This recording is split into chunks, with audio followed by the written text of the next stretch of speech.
One. Hello, ladies and gentlemen, and welcome back to Inside Movies Galore. I am your host, David Strege, and we are continuing the Christmas season with a thriller of a slasher tonight. But we have a new host tonight, so give it up for Mo. Mo, take it away. What is tonight's glorious slasher? Well, we have a hefty helping of Holly Jolly Homicide for you folks tonight, and that is 1984's Silent Night, Deadly Night. It was directed by Charles E. Sellier Jr. I'm sure he made Daddy proud. And it was, kind of just pulled from theaters like a week after it was released because people were super pissed about the ad campaigns and stuff. But it's became a cult classic since. And I think it's kind of one of those movies where if you watch this kind of shit, you've at least heard of it if you haven't seen it. So tonight, obviously, we're joined by David, and we got Septum Sin and Kotobuki Jake. Hi. Yo. So I guess we're going to do the first impressions, yeah? I guess we'll just go clockwise. It makes sense. So, Jake, this is the first time you've seen this. What do you think about it? And do you agree with the controversy? Do you think it's warranted that they pulled this? Well, to be honest, we've talked about this one so much on this program that I wasn't sure if I'd seen it before. But now I can say definitely no, I had not. This was a first time, and it was interesting. I found it relatively interesting. Certain parts I actually really liked. Overall, I suppose I understand why it got a lot of controversy in its day, but it seems utterly tame frankly, by the standards that we have set here on this channel, but definitely.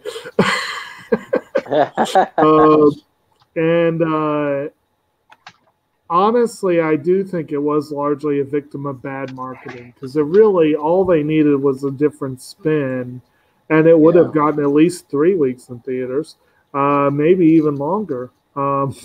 Agreed. Yeah. I think it could have been a lot more successful had that crap not happened. It's even kind of tame by 80s standards when you consider other stuff that came out. Yeah. See, there's plenty of bad 70s horror. Oh, yeah. It's delicious. So what about you, David? Is this your first time? I'm going to just go ahead and venture a guess that you've seen this before, yeah? Yes, I have seen this before. And I remember for the longest time, the double feature DVD of Anchor Bay was so out of print that it was not even funny to try to even find it. So when I finally got a copy of it, I watched it and its Garbage Day sequel together in its full entirety. And I've done so several times over the past years that I've had it. So, but I did not see it back in the day.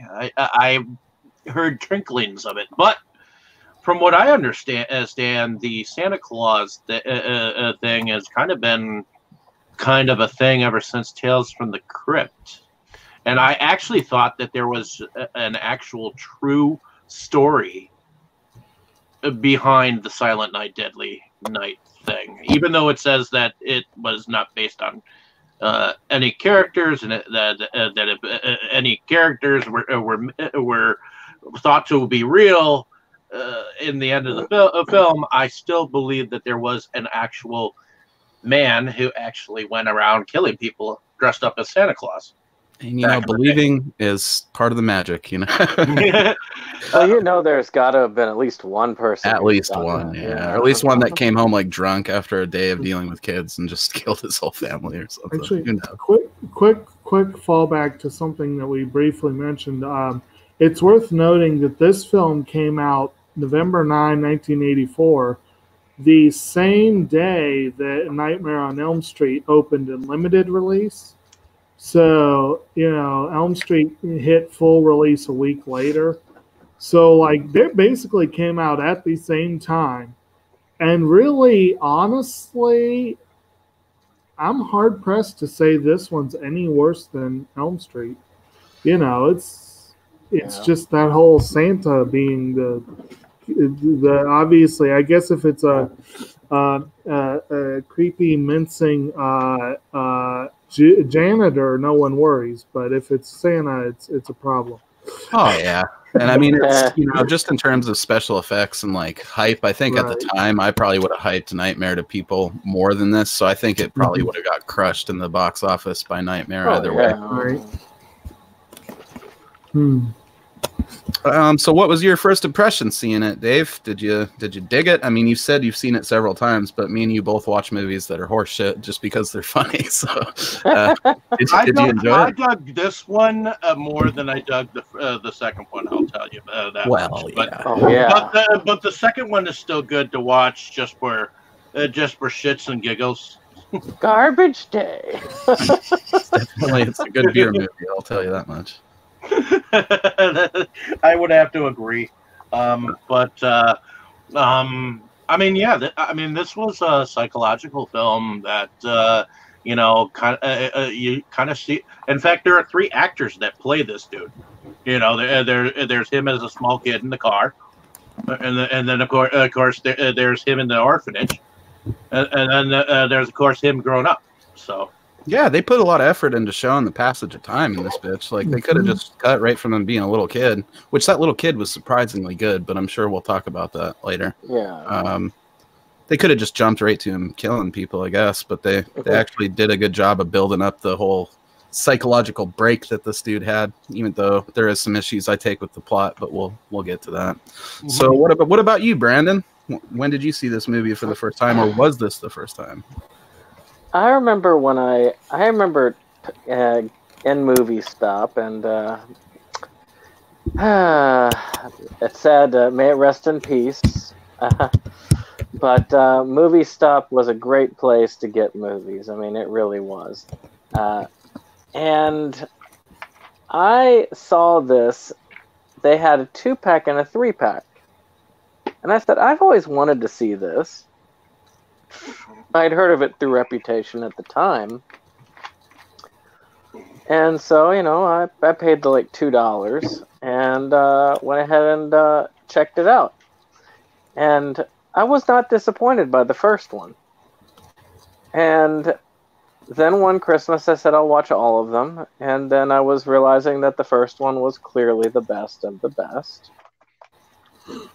And I swear, I don't know what it is, but I swear, I thought that this particular one was one that we have covered on the channel before. It's just like, I swear up and down, at least that we talked about it on a regular.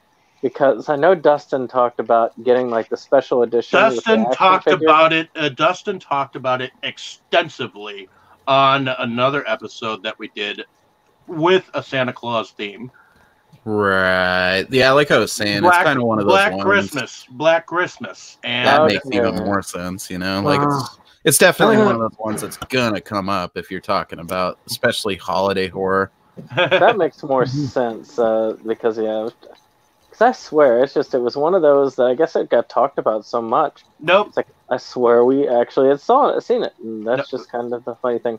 But yeah, it was. Of course we've seen it. Well, yeah. It's one that you gotta see as a horror fan. I embraced horror later on in life. But once I did embrace horror, there was no going back at that point. I had this was one that I just had to see. It's one of those necessary ones. For sure, there's Little Billy in all of us, I think. Just think if this was one that we had actually seen, Jake would remember it, wouldn't he? Well, actually, I was on the Black Christmas discussion, so maybe that's why I was so confused too. There we go. We got to do that remake one of these days, guys. The remake is out of all the films. I've seen all the films in the remake. Out of all of the extra stuff, to me, the remake is the only one that I consider worth more than a couple of watches. Other than that garbage day thing from the second film. Oh, you can just run that clip on loop, but I mean, the remake's got that wood chipper scene too, which I was like a person going to do a wood chipper for some reason. Oh, but the remake is just like Everyone needs hardcore. It's just awesome. I think that's kind of what this one was missing, is a creepy Santa mask too. But the best wood chipper thing is the way Steve Buscemi makes a callback to Fargo and Monsters Inc. I love that. Oh man, that's good stuff for sure. Right. Actually, those are two movies we need to cover eventually. What, Fargo and Monsters Inc.? Yeah. I'm down to like back to back those. Let's do it. I guess, my first impression, I was a little kid when I saw Silent Night, Deadly Night. I was probably in like 4th or 5th grade. So I think I'm the only one of us who actually saw it as a wee lad. And it didn't traumatize me at all because it's clearly a fucking dude in a Santa suit. It's not actually Santa Claus. Like, I probably still maybe even believed in Santa Claus at the time. And I don't know. I don't really understand the ad campaign for the most part. But I also don't really understand how shit worked in the 80s because, I wasn't there in 1984 and I was a baby for the latter half of the decade. So it's kind of one of those things where I can see people being pissed that their little kid, like, even just saw the poster and maybe had nightmares or something about it. But, right. Thankfully we don't really live so That's not Santa. It's not, though. It's not true. It's impossible. Shitty department store Santa, and then even as a kid, I picked up on that. If we're naughty. I loved it, but by the time I had seen this as a kid, I'd seen all the Friday the 13th movies and various things like that. I maybe saw The Burning. I'd for sure seen Sleepaway Camp. So after you see that kind of stuff, Silent Night, with the exception of the deer antler scene, isn't really that graphic. Oh yeah. But it's it's a pretty sinister little movie, and I don't know that I fully understood the whole idea of him having this psychological break as a kid, but I did find it to be pretty enjoyable. And I've watched it many, many times over the years, so it's kind of hard to say at what point I started appreciating the other parts of the movie, but I think you touched on it pretty good, Dave. It's definitely like a fun psychological ride for this kid. On the side of just, generic slasher violence. And it's also very straightforward. I mean, once you get the initial sort of background part of it up till he snaps at the Christmas party at the toy store, the rest of it is divided into like 3 different parts practically. And it's just him murdering people. Well, between the murder of the parents and the strict fucking Catholic school marm lady, this kid is viable to be fucked every Christmas Eve. So. Oh, yeah. Yeah, he's had a lot building up to this point, and I would say, I guess the impression I took away from it this time is he's maybe one of the more sympathetic killers in slashers that I've seen. I felt genuinely bad for him. So, Brandon, remind me again, who was it? You or could have been any of the people present? I do know that someone put forward the question of surely they had screening. Questions when he took the job that you would have thought that you would have they could have saved themselves a lot of grief and some murders if they had asked a few simple questions when he took the job. Well, and I guess I brought that up. Yeah, that's a good segue into the plot here, and that's the main issue I take with it is just if you were really being realistic about it, it never would have fucking happened. Like, the nun is for sure going to tell them not to put him around Santa or don't schedule him for Christmas shifts. He probably wouldn't even get the job at the toy store in the first place. If they were really trying to do the social worker type thing or whatever and place him in a job that's gonna be good for him, they wouldn't have even put him in a toy store. Yeah. Oh yeah. Could have put him in a axe grinding shop or something. So, I guess we can run down the plot real quick. It's pretty simple. It'll only take a second. Basic gist of it is this kid goes to visit his grandpa with his parents at a nursing home when he's little. The grandpa is actually Pa Peabody from Back to the Future. Thought that was pretty cool. And yeah, right. Aliens, damn aliens! Yeah, he has like a good line in that movie with his marble mouth, and I love how he's telling that kid like Santa will punish you. You know, it's like just traumatizing the shit out of him, and it begs the question too: how many old people are doing that like faking catatonic thing at the nursing home so they don't have to deal with their shitty family members? I was laughing so hard at that this time. Like he's just playing at it, and he's having a good time right here, like just fucking with this kid. But basically, Grandpa traumatizes the shit out of poor little Billy, and then on the way home, this guy who is like going around as Santa, robbing and just killing gas station guys, blowing their ass away into fucking racks of chips, which was weirdly placed behind the counter. Never experienced that. Those were very, very illegal chips. Yeah, those high-end chips. We don't want people shoplifting them. That guy actually plays, what is it, Morla? Any Star Trek fans? I definitely recognized him just from his face, and then I looked it up, and I was like, oh, yeah, that dude's in an episode of Star Trek original series. Yeah. And we got, you know, the Andy at the toy store was in Battlestar Galactica, so I thought that was kind of cool.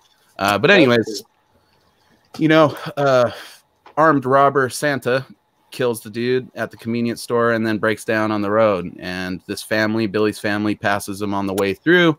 He decides to carjack him and just kill everyone, weirdly sparing the baby. And we don't really get any follow up on that. Like, would he just leave the baby on the side of the road? I don't know.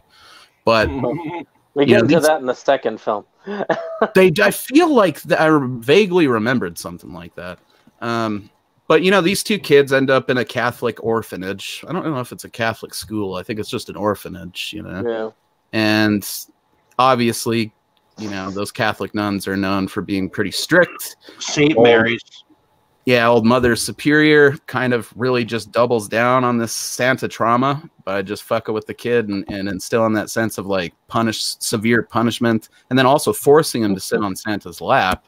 He knocks that motherfucker out good too. By the way, Linnea quickly eventually shows up in this. She is, and fun fact, Mother Superior, who is played, what is her name? Something Chauvin. Lillian Chauvin, yeah. Yeah, she was actually pretty hot back in the day, for one thing. And she is in Pumpkinhead 2 Blood Wings, which Linnea Quigley is also in. So they get a reunion later. I don't know if they reunite in other movies, but... Well, she had a long and interesting TV career. She was in Predator too. She was in Predator too, and then the TV end of it, you know, Rockford Files. I think she was on Murder, She Wrote. Like Joey's grandmother on Friends was in. There you go. Frasier, CSI. Pumpkinhead 2. I kind of hate because it's a little bit morbid, but I like that. Well, I don't want to say I like this, but it's interesting that she died, that she passed in 2008. And then she was in a film called The Passing that came out 3 years later, where apparently I think the plot of it is some of her relations were inheriting stuff after she passed away. I'm like, that is just kind of eerie for a final credit to be something like that, you know? Right. Yeah. But, you know, old Mother Superior pretty much fucks Billy up some more. And then they release him. You know, I don't know if they release him. He's just old enough to not be hanging around the orphanage anymore.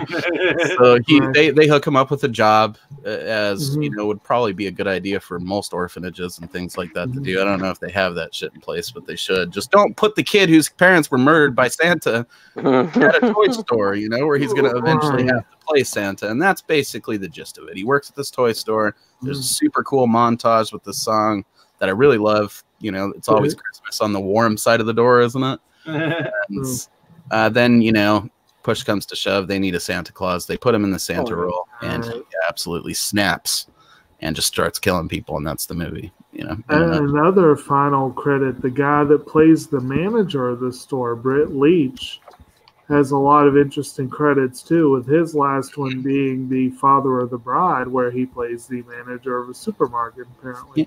He's also the dude in what is it, Last Starfighter, and he's in Weird Science at some point. Yeah, and The Great Outdoors as Reg. Appearances on Happy Days and The Last Starfighter. Okay, the Waltons and Nash and all Dallas. You guys ever do Last Starfighter on here? Oh, No, it needs we to have be. not. That's a must watch. We got to do It that. is a good film. I But, absolutely love it. Do a Fun science- fact too, that's directed by Nick Castle, who played the Shape in Halloween, and two at least of our cast members in this were in Halloween movies. The lady from the toy store, the older lady, was in Halloween 4 as like some random person, and the dude who gets killed with Linnea Quigley was in Halloween: The Curse of Michael Myers. So I thought that was kind of interesting.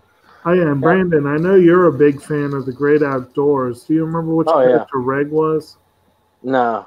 Ah, okay. But I mean, pretty straightforward plot. I guess, if you guys want to share your thoughts on it, starting with you, Jake. I mean, it's pretty straightforward. The kid got traumatized by Santa, further traumatized by nuns, and then he traumatizes a lot of motherfuckers in this movie. Yes, he finally after playing Santa and traumatizing a little kid basically soldiering through with by sheer I guess just what's the clinical term, disassociation or some such thing. Yeah, pretty much. He manages after some after party drinking, always a good idea for this sort of character. Oh yeah. He starts to believe that maybe I really am Santa. Well, because Mr. Sins is telling him to go out there and do the Santa work. Exactly, and the Santa work is rewarding those who are nice and punishing those who are naughty. Oh, I love the part with the little girl that he's got up there. Yeah, he gives her the box cutter because every little kid wants a murder weapon. He worked at a toy store too. I feel like writing-wise, that was a missed opportunity for them to have him load up a sack with toys to give to people that were good. That's true. Yeah. And of course, when the cops are looking for his ass, they follow a Santa into a window, and it just so happens to be somebody's father. I'll admit, I like your idea, Mo, but you wouldn't have had the box cutter scene if that happened. Yes, true. I also like but it showed that showed how deep in the delusion that he was in. Right. That it wasn't that he was just killing people at random. Yeah. He was only killing the people who were perceived as bad. Right. He still believed that you reward the people who were good. Naughty, yes. Right. Yeah, and I mean, just like that little girl, I remember when he was doing the earlier little girl at the store, and he's just doing that creepy thing. You know what Santa does when you're... Oh, yeah, that whispering. I feel like that's the internal dialogue that goes on with every and the store owner's like, just think about good with kids. If you were in a Santa suit and you had all these kids sitting on your lap, would you want them to squiggle and worm and their bony little butts on your freaking knee all night long while they're sitting there? I would even try to probably even say, yeah, you sit still at least. I feel like that, at least up until the Santa will punish you shit. That whispering is probably at least the internal dialogue going on for every mall Santa ever. You little fuck, sit still. Right. I did like though that comment of, oh, he's so good with the children. Yeah, that was priceless. But yet I bore with the Santa gimmick. He'd end up stuck in a chimney halfway through the movie, and we wouldn't have got the body count. And yet, for some reason, I kept thinking to myself, isn't there some little girl in line saying, I like Santa? I mean, they're all... My kid fucking hates Santa Claus, and trust me, it's not because I've showed her any of this shit. She actually declined watching this with me, which is a rarity. But, there's something creepy about Santa to kids. I think it's the beard, and all you can see is his eyes. Well, especially when you watch Santa Claus is Coming to Town. I was also thinking that line. Sit on my lap, little girl, and give me a kiss, and I will give you a present. Santa Claus is jolly. He is the regular green giant without the green. Yeah, what was that thing? They dressed him up, and that woman was something like, he's so fat and jolly. And I'm sitting there going, no, he's neither fat nor jolly. It was pretty clear. Well, I mean, I guess, you know, it's hard to say too much more about the plot, really, because it's pretty thin. But what did you think of it, Dave? Well, I actually thought that it was it wasn't a bad movie. I mean, to me, I mean, yeah, okay, it may have been a product of the times because people were not thinking of Santa Claus as a bad person in any way, shape, or form. He was an idea of hope and good for the light and the children of the world. You know, I mean, at this point in time, he was jolly. He was a giving person, and every single house in the world was visited one night a week. Hey, they still are, dude. We don't know if there's kids listening to this, okay? Because of course this podcast is for kids, right? Yeah, right. But in certain other parts of the world, Santa Claus is something a little different. I mean, even in parts of Europe, he was just someone who would leave you'd leave your boots outside, and because he would not be able to come inside. Your boots or your house? Saint Nick and Santa Claus have always kind of gone one in hand with each other. So, you guys pick that joke. No, that's interesting though, for sure, dude. I mean, like, and then you got the whole idea of like a Krampus punishing the bad people or whatever, and so the idea of like a vengeful Santa isn't really that crazy or outside of the normal folklore if you think about it. You know, he does give you a coal too. Like, what are you meant to do with that coal? I've never really followed it. Well, if you talk about it like the way that I was giving it as bubble gum, I guess you just kind of chew it. But yeah, just coal. What people don't realize is that Santa was the original environmentalist, and when he gives you coal, he's telling you that you are nothing more than a pollutant, and you are. Ooh, damn. Well, he's fucking savage. He's going out galoshes on the whole damn bitch. You know, it's fun. Like you're talking about different weird Yule traditions. I was recently reading, just randomly, I read up on some Icelandic ones, and I was intrigued by these. Like, there's apparently a tradition of the Yule lads, these 13 mischievous trolls, basically, who each would make things disappear or whatever. And then I love the one of the Yule cat, this huge, hellish cat that would eat the people who did not get new clothes for Christmas. That is amazing. Christmas is so much more fun everywhere else. Well, there used to be I mean, when I was in the French class, they taught us about different French concepts and culture.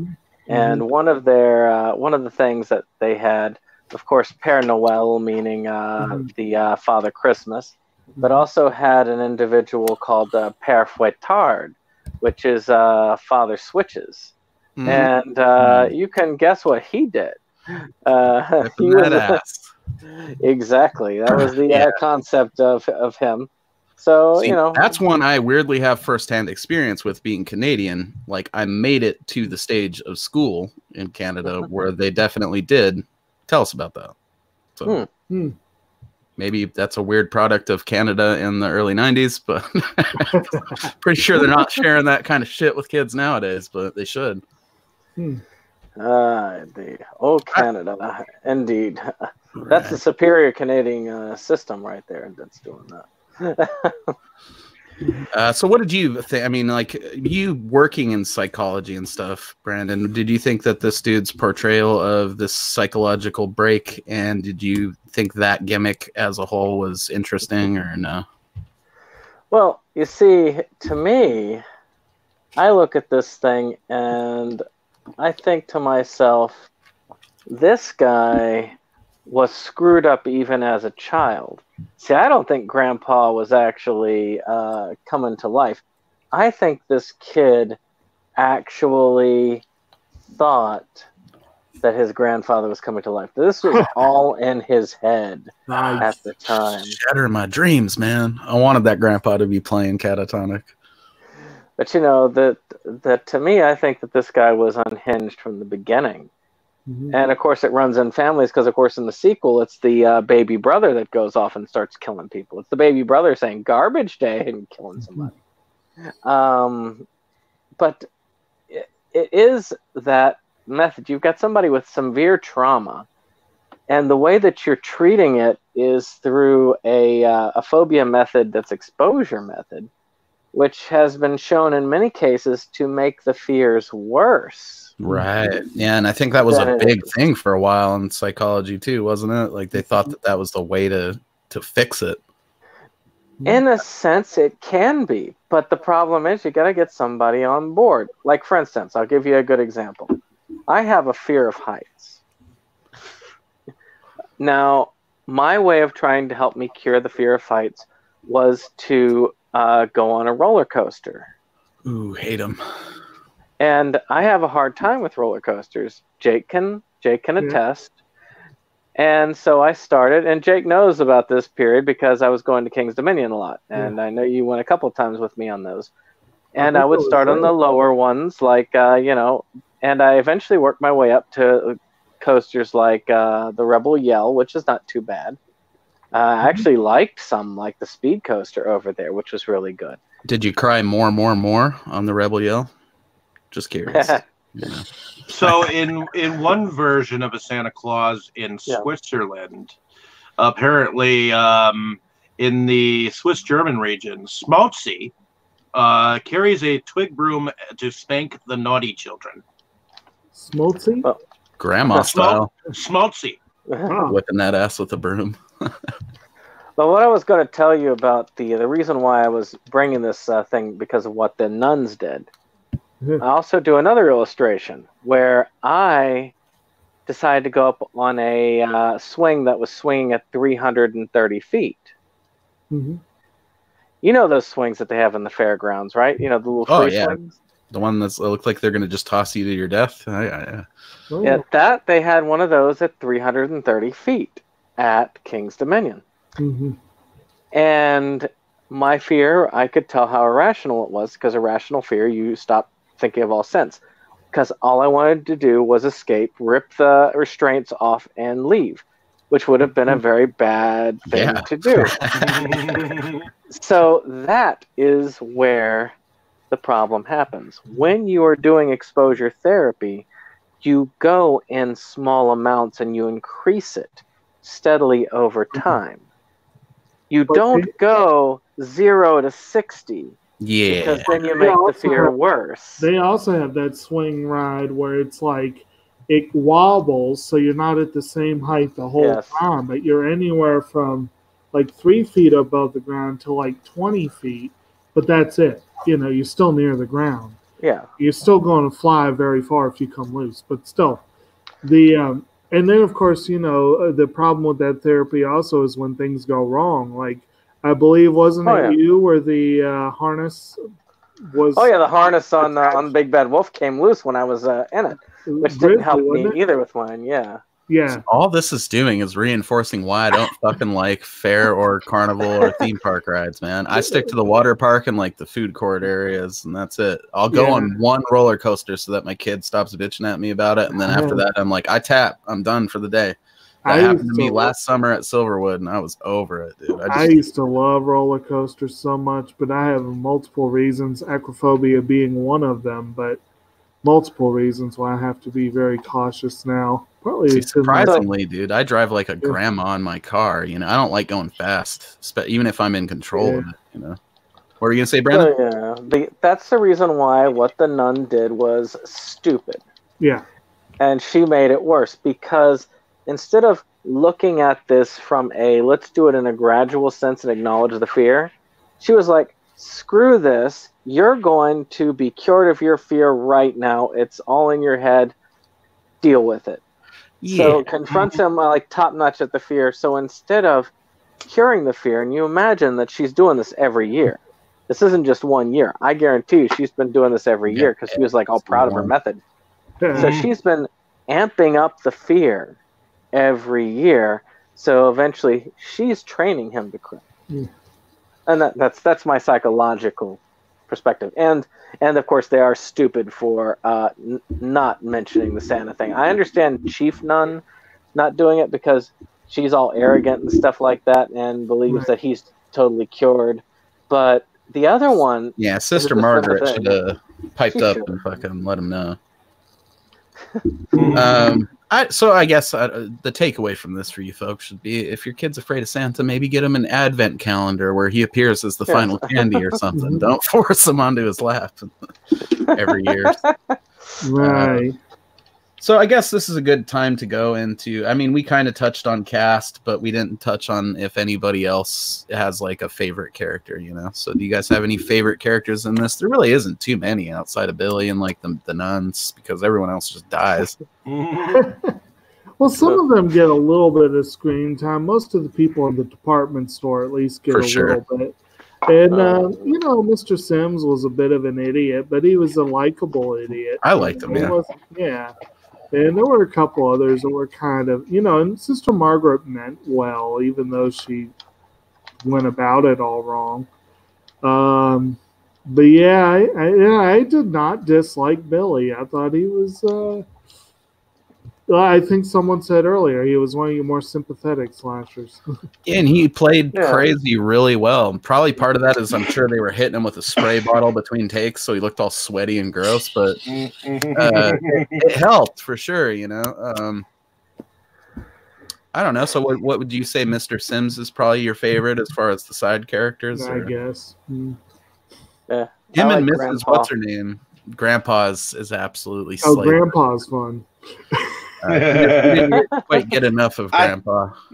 Yeah, I don't think I got enough of it. Missed opportunity to have him spoiling some other kid's childhood at the end of the movie at like some nursing home potluck where he fucking pulls some kid aside. He's like, you know, Santa's going to kill you tonight. He could have been the one dressed up as Santa. Well, no, I was just going to say, if Brandon's theory is correct and the kid was hearing him in his head from the get-go, then he could have just shown up periodically as sort of like the peanut gallery or whatever, you know.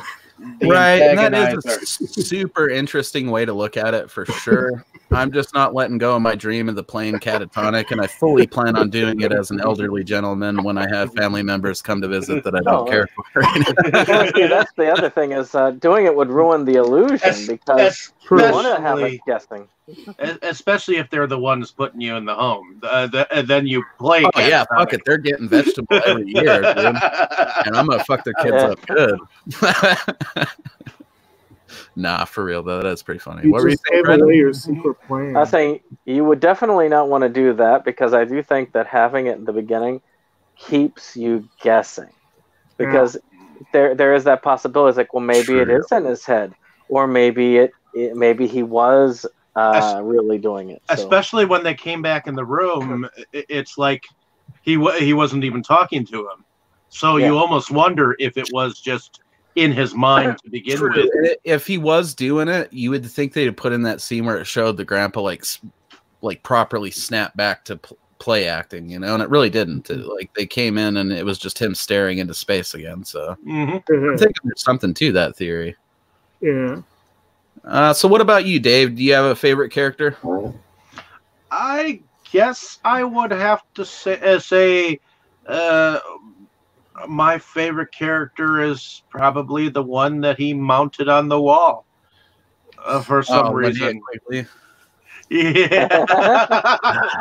You know, even if you don't recognize her because she's younger, and it sucks to have to say this, but after Demon Night, you recognize those nipples anywhere after they swallowed the fucking tube of lipstick. So, like every time I almost forget it's her, and then it's like, I'm no joke. Like I kind of see the tits, and I'm like, oh yeah, hold on, that's Linnea Quigley, and she just is a gem, you know. Shouts out to Hollywood Chainsaw Hookers. If you guys haven't seen that, you need to immediately. She's apparently very, very, very busy. I saw like her work on IMDb. It's like, what is it, like 7 things in production right now? Or see, the term "scream queen" is thrown around willy-nilly, and I think Linnea Quigley is probably one of the few actresses that actually lives up to the title because she's in so much fucking stuff, dude. Well, yeah, it's like IMDb shows 5 items with a 2019 date, 1 item with a 2020 date, and something I didn't know like she was 5 still in doing post-production. That's dope. More than that. No, like 3 with a 2020 date and several either pre-production, post-production, completed. She seems like a super chill lady that genuinely enjoys the horror genre and is down to get naked anytime, you know, which all works together to be the perfect like person within the genre, you know. Oh, hell she's yeah. in so much shit that chances are she's one of the first people that you saw naked when you were a kid, if you were like a young horror hound, you know, because I mean, one of my first memories of her is like, oh shit, Trash is taking off her clothes again. She's like dancing on gravestones and shit. I think that was the one thing I know that my wife had against it was just the use of nudity for nudity's sake. Oh, come on. Was she new to this? Don Doler will tell you, you need blood, or he would have blood, boobs, and a beast. So the one you described was actually one that we've covered on this channel, with the Return of the Living Dead. And I will weep internally for the rest of my tenure on this show because I was not there for that. Because that's one of my favorite movies. Oh yeah, we did the first 3. We haven't done the other sequels, the ones that are not so good. After the 3rd one, I think I'm done. You didn't like the 3rd one? I liked Necropolis, which was. I had issues. Yeah, I have issues with that myself, but that's mutilation hits me because I see it in real life, and that fucking joint, like I fully started to appreciate that right at that sort of like edgy metal kid part of my youth, you know. So I still think that's like one of the hottest things ever when she gets all fucking doped out with the glass and the wire and stuff. On glitter. Of course, I wouldn't want to see it in real life, though. You know, I get it. I actually liked the concept of that one. It was just that when it got into the self-mutilate, that was just too much for me. But she comes out there with like dope weapons. Like she makes herself a little stone mace, I think. And it had its good points. Just honestly, the ending still kind of chokes me up sometimes if I'm like drunk enough. So I don't know, anybody that stuck out in the cast to you, Brandon? Oh, like I said, the old man. he just it's a perfect creepy opening to me, and it really sets the tone for the film. And in these films, you really have to set the tone because it's always these films were a slow burn. They don't do like modern horror and give you your full punch in the face at the beginning. They give you a lot of exposition, and you got to sit through that. So he helped set the tone, saying, "Oh no, dude, this is going to be a creepy, messed up film. You need to pay attention." And he really deserves that.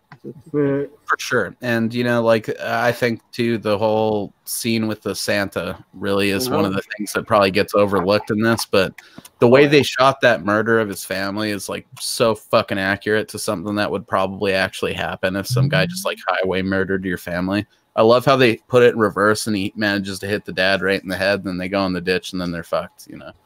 Like and the kid hiding in the bushes, and the fact that he didn't even bother to try to take the baby, and like he just was out because he didn't want to fucking die, you know.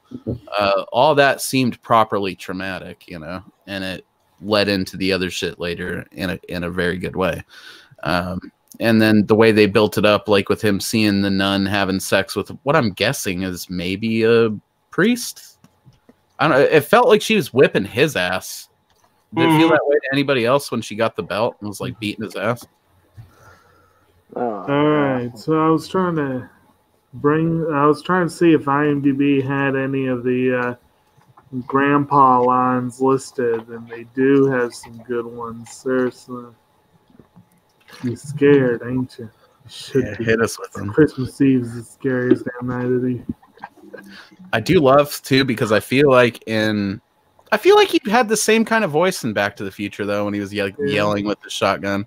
But I love how he has that voice like it's like an old man doing an old man impression where he's like, "You gotta be good on Christmas Eve, son." Like he's you see Santa Claus tonight, you better run, boy. I love it. See, that could have been good marketing for the show. Oh yeah, that would have been to just do that scene. That really would have been a good commercial starter. Dude, that would have killed even harder than the ad work they did, though. Parents would have been even more pissed off because that shit almost scares me, you know? Grandpa killed it, though, working way below his pay grade in this, I think.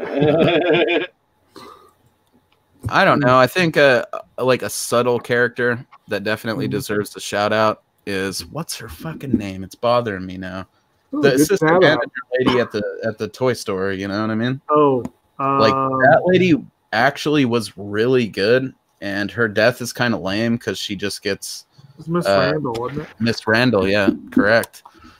She just gets hit with a bow and arrow, which I mean, 1984. I guess they were selling those to kids back then. Yes, they were. Out, kid. And lawn darts. Don't forget lawn darts. Yeah, it would have been dope if he bullseyed her with a lawn dart right between the eyes. Oh, hell yeah. It's a little more of a springtime activity, though, I guess. Right. Yeah. That's the Easter Bunny Massacre. I think in terms of, like, characters that might get overlooked in the movie, her performance deserves a little bit more. She plays, like, drunk and having fun so good right there at the holiday party, and then she's, like, looking for Mr. Sims. And then at first she's still like drunk about it the first couple times she calls for him, and then she goes back in there. And that moment when she comes through the doors and she's looking around all happy, like you gotta imagine maybe she even saw that guy with the fucking the lights wrapped around his throat. And didn't register it at first until she saw Mr. Sims like with a fucking claw hammer in his head, and then she realizes something bad has happened here. But she just played it really good. She seemed like a genuine sweet lady. I wish I remembered her performance from Halloween 4 more, but I really don't. Yeah, it doesn't always. Well, you can't disregard the total dick who sets off the whole thing by attempting to rape the one woman.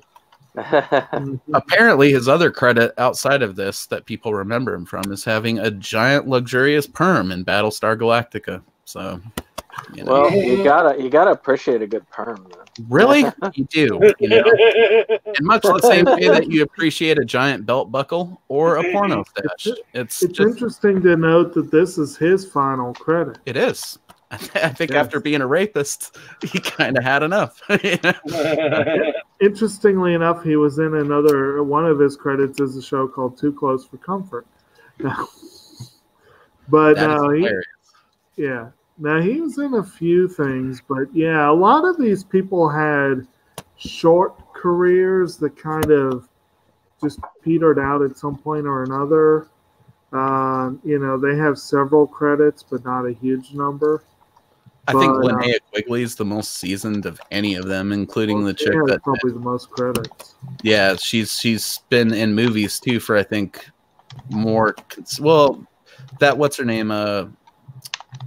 What's it? The Mother Superior. God damn it! I keep forgetting her name. Well, she had a lot too. Yeah. She's like, but she's a lady from sort of that golden age of cinema type. You know, a lot of 60s and 70s movies and shit.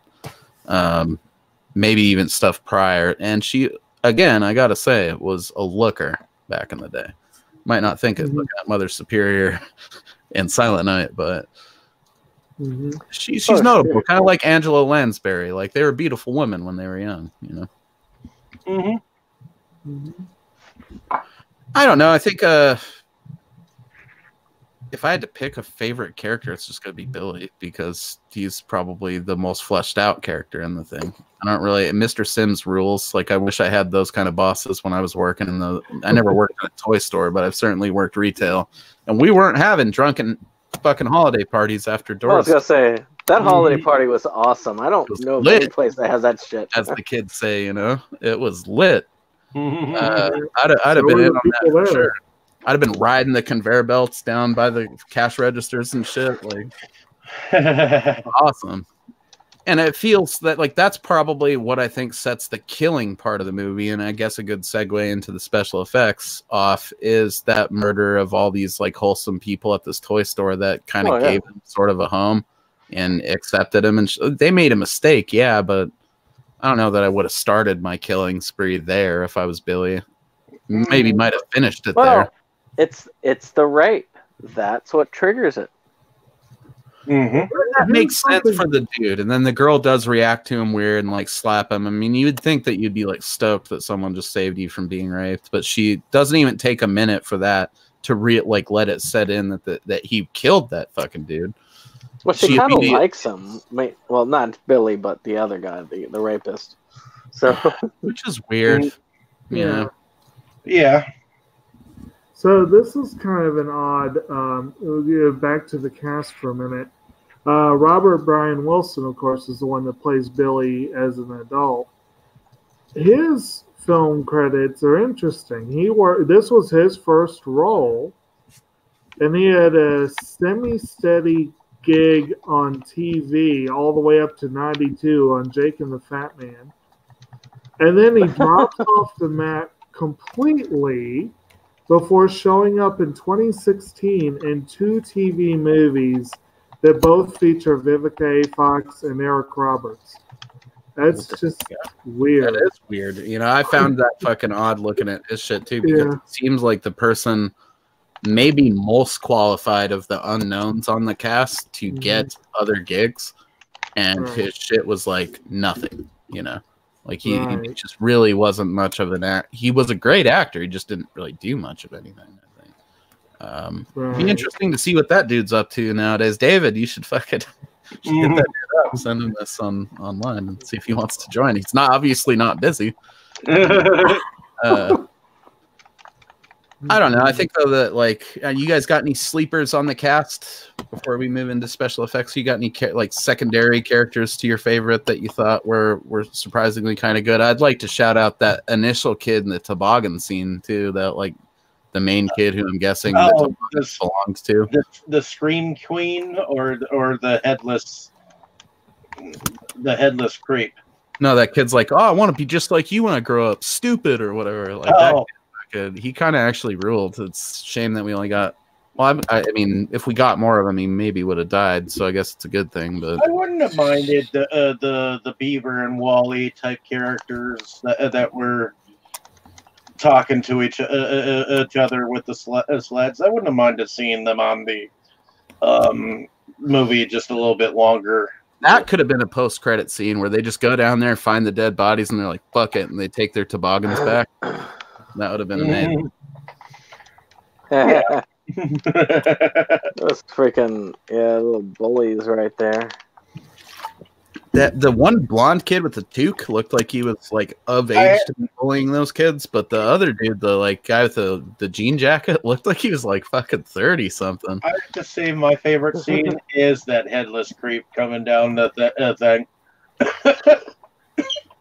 All right. Well, I mean, if you don't have any sleeper roles there, Brandon, we can move into effects if you guys are cool.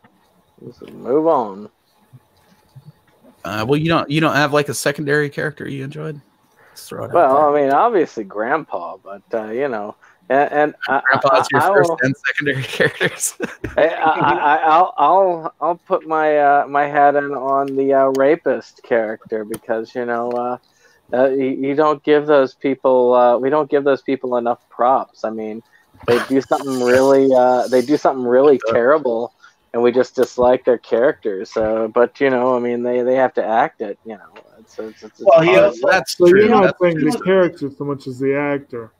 He was he was also pretty No, nasty. he kicked ass. Like, yeah, like Dave's saying Really? beforehand, he was like a sweet backroom douchebag at the toy store. He's like, I don't give a fuck, kid. You know, every time I come in here, you're like slacking off. I liked it. I enjoyed it. You know, so he is kind of an unsung, not hero, obviously, Yeah. but I mean, without him, we wouldn't have gotten the slaughter that we had. Billy might have actually started to recover, realizing nothing bad happened with the Santa gig, and started to finally recover psychiatric. true, because there was that moment afterwards where he's like, "This is actually not bad." Drinking with the boss here, like. So yeah, I mean, so you know, we might not have had a slaughter if he hadn't done his duty. Yeah, his name's Andy. Okay, slasher movie rapists have names too. Just remember that. What was this actor's name? I think it was Randy Stumpf. That also might have been part of the reason why he didn't make it in Hollywood. Yeah. Stumpf. Anyways, so that sounds like a porn name. It really does and should be if it's not already. So we're gonna move on to effects. What did you guys think of the effects? That reindeer scene. I mean, that antler scene. Well, that goes without saying. But I mean, that was just like awesome with that effect. I mean, you got to see the antlers actually pierce her skin. And I'm not one for gore, but you got to appreciate that. That took some doing. Yeah, it was amazing. It's actually probably one of my favorite kills just because of the way it's executed, you know, and the cuts don't get enough credit. Like the antlers coming through her stomach is what everyone focuses on, and that looks good, but the way they cut it all together makes it look kind of real too. Right. To me. Oh yeah, like, I mean, that whole thing was masterful. I think that still, it's one of her earliest ones, and I think that still might be Linnea Quigley's best on-screen death in a movie, you know. A lot of the other ones, they pull the punch on a bit. She's just there to get naked. This, she was actually like an integral part of the movie and arguably the most impactful kill of the entire thing. Sans the snowman that he just wastes for no reason in the yard of the orphanage. That was great. He just obliterates the head right off that snowman. It was kind of hilarious. Yeah, it's amazing. I do that at least probably once a year, so I can relate. What were your thoughts overall, though, on the other effects there, Brandon? I mean, otherwise, it was a pretty decent film. I mean, it had a good location. I loved that the Rockies were just always in view, like with most scenes. It almost gives it a remote feel to it. And it felt like a Christmas film. So I think that overall they did a good job. A lot of the kills were done in a way that didn't make me sick and at the same time had an effect. So I think overall it was it did the job, got it done, didn't have to be over the top. Though seeing the remake, over the top is not always a bad thing. No. So I encourage it when applicable. So, you know, would you say your favorite kill in the movie is the antlers? Oh yeah, that's just like without saying, unless Grandpa had decided, right? You know like what? I'm gonna, you know. It kind of goes without saying. That's the best fucking kill in the movie. So, what would be your secondary kill to that if you had to choose one? Now, if Grandpa had started killing people right off, that would have been my favorite. Just drowning bitches and jello molds at the fucking potluck. I'm down. But I did like the well, no, I can't use that one. That's from the second movie. But Garbage Day will always be my favorite kill in the entire series. But because it's so abrupt and out of nowhere. But just seeing the other kills in that, I think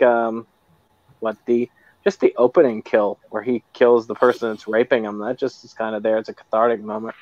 It is. One hand fucking lynches that dude. Like, it shows some crazy, like, psycho rage strength in Billy, too, when he lifts that guy up just by one hand. Meanwhile, my mind's going to all these toys that are like, I remember that as a kid. Right? Oh, yeah. Actually, it's right in my notes to touch on the toy store footage. it is amazing looking at all that stuff and seeing shit that was like in your house as a kid or stuff that you wanted. There's even like a monster movie makeup kit at one point. They're drinking at the main register there by the entrance. I love it. A novel curiosity shop. So we got toboggan decapitation, deer antler impalement with a side of Christmas light strangulation. What is your favorite kill in the movie, Jake? And what did you think of the effects overall? Well, the effects overall I thought were pretty good. Certainly for the time, they were, about what I expect. I imagine. I was impressed by the antler kill. I was watching it, I was going, well, that's he's putting some effort into that one. And I guess if I had to say a favorite, that may have been the one that was most impressive. That one douche you're getting, it was probably the most pleasantly cathartic. That's real. I guess that's all I can really say on that. I mean, again, with me, I tend to be only hit or miss. Oh, it's very rare that I'll really be like, oh man, that kill was awesome. Every now and then, but very rare. So they have to give you a reason. They have to give you a good reason. If they give me a good reason, then sometimes I'll really enjoy it. I think, it goes okay. Here's another sort of unsung part of the movie because it might not be the most visually appealing kill or whatever, or it might not have like a cool gimmick behind it. But I love when he tosses that dude through the window. And then he's got like a giant shard of fucking glass stuck in his ribs and another one in his face. Like, because when you think about it in movies, usually people go through windows all the time and are like basically unscathed, If they get like severe violence from that, like that's window related, it's either because a piece of the window was used as a weapon or they fell straight down on them guillotine style. But in reality, chances of you winding up with massive shards of glass and you after being tossed through a plate glass window like that are probably pretty fucking high. And didn't someone make a comment of like, wow, they just threw him through the window? And then like we saw it and I was like, oh. Yeah, boy got jacked up. And so that would be my honorable mention outside of the obvious being the antler kill. All the kills are pretty good. I think if we're being honest here, if we're rating this against movies of the time, it could have been way more explicit and intense with the special effects and the gore, especially with a $2.5 million budget, if that's true. But it kind of just does it in a tasteful way, I think is the best way to describe it. There's not like intestines flying all over the place or people's eyes getting pulled out of their face. I mean, it's not that type of a movie. It's not even trying to be that type of a movie. When I was thinking about this, I had thought about you, Jake, because you have a difficulty with gore a lot of the times. And I thought to myself, you know what? This movie has a good way of getting a high kill count, but not messing with the gory stuff. It's the type of slasher movie that if you didn't have the type of parents who were fucking starting phone-in letter writing campaigns because of the ad work, they probably would have enjoyed it with you because it's not like totally or anything. Well, not everyone, but I was lucky enough to have those kind of. I mean, that's how I started with horror movies, and my parents aren't even horror people. They were just, I guess, had like a fucked up period back then.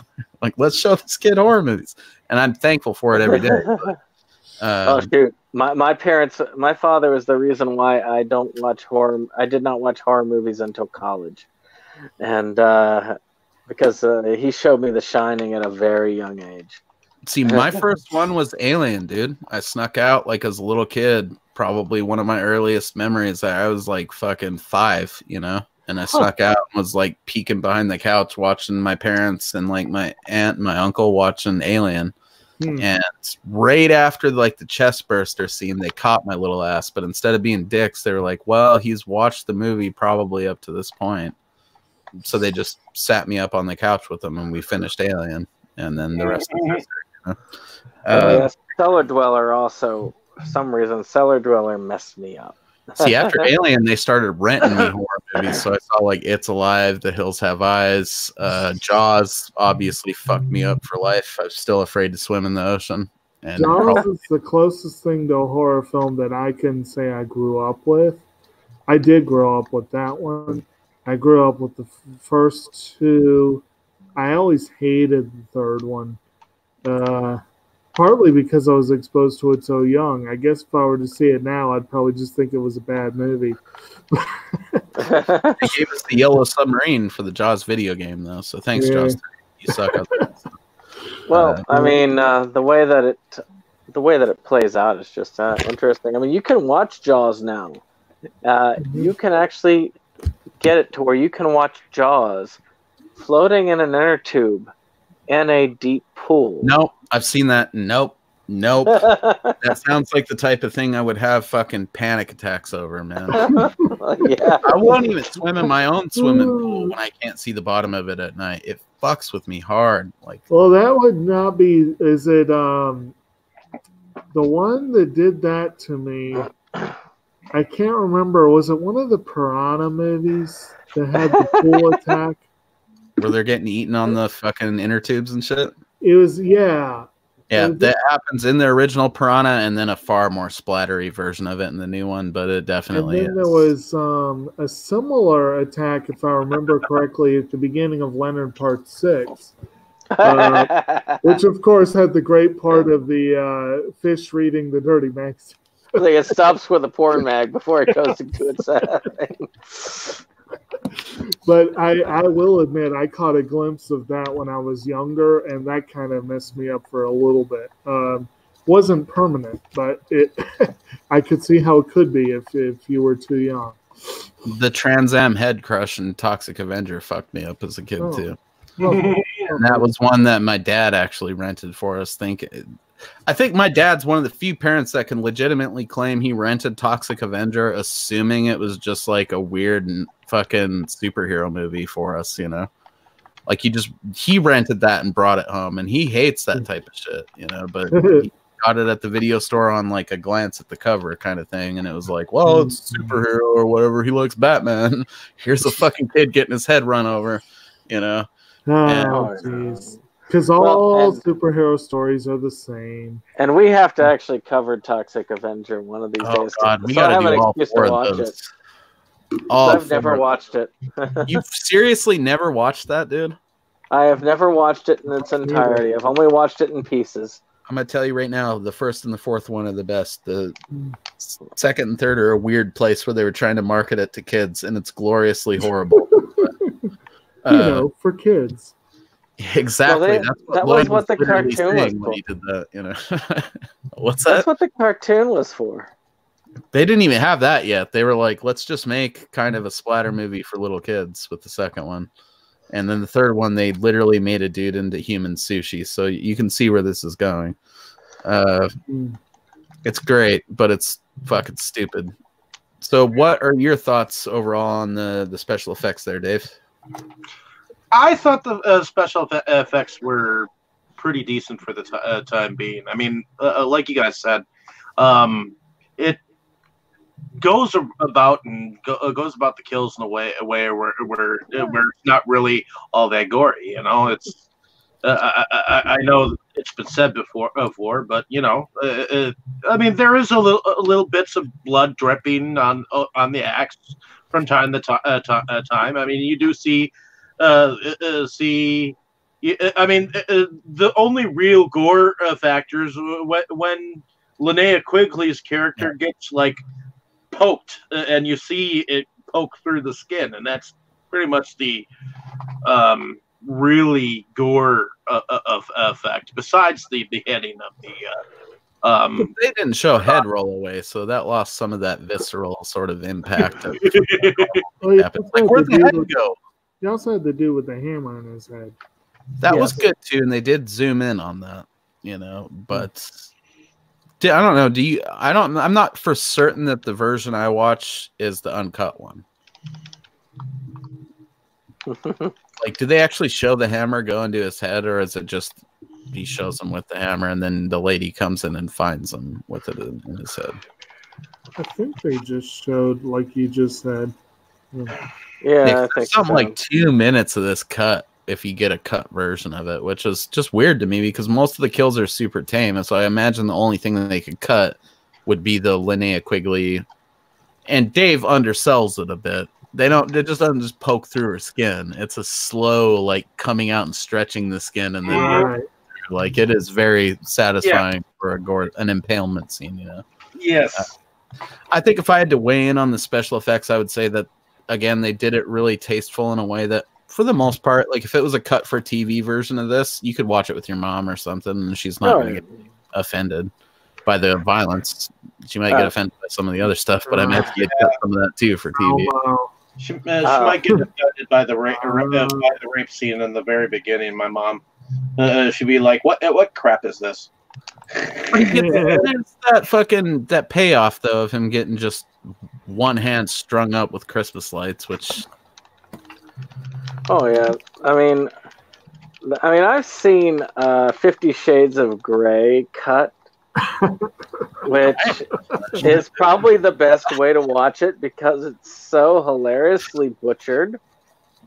I mean, literally, you see a big cut. Like, you can, like a movie where they've really messed up the cut, and you can tell that they cut so badly that it just like lurched from one scene to the next. I once watched I think it was TBS. I actually watched The Big Lebowski, and they cut Jesus Quintana completely out of the movie. They cut him completely out. Yeah, I'm serious. Why? Because you the only part that you gotta cut is really when he's like, "I'll fuck you in the ass," or "I'll put that gun up your ass and pull the trigger till it goes click." Like, that's like the only part you have to cut. Every other word he said was the he licks the ball, you know, and they should have at least left that in with no explanation. That would have fucked with people. I don't know. Yeah, that's another one we'll have to hit one day. It has one of the best put downs in any movie ever. 8-year-olds, dude. God, have you guys done The Big Lebowski? I would hope. Nope, we have not. I think the only Coen one we've done was Raising Arizona. That was my birthday pick last year. That'll probably be another one for this year.